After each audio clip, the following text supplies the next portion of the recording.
A Texas father accused in a revenge killing is free this morning. He was acquitted of murder charges after prosecutors argued he shot to death a drunk driver who had killed his two sons.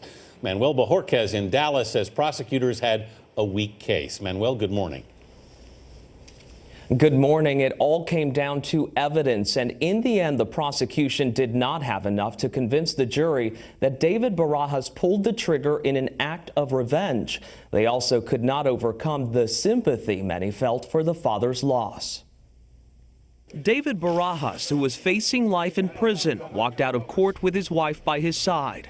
Prosecutors argued the suburban Houston man shot and killed a drunk driver after his two sons were hit on a roadside near their home.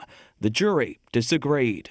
I give all the honor and glory to God. Amen to that. The 32-year-old cried when the not guilty verdict was read. The jury deliberated for less than 3 hours. A lot of weight lifted off my back. The couple witnessed the death of their sons in December 2012. The family was driving down a dark rural Texas road when their truck ran out of gas.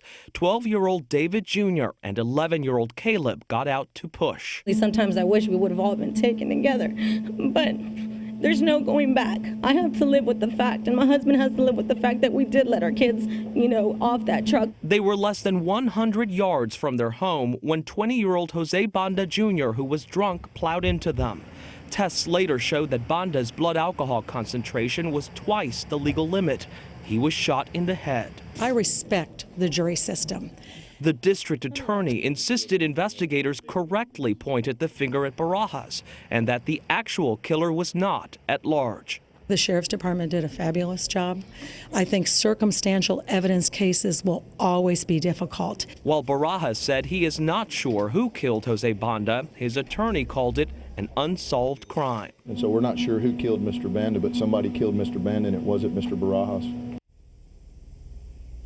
Banda's family did not speak after the verdict. There was little physical evidence tying Barajas to the killing.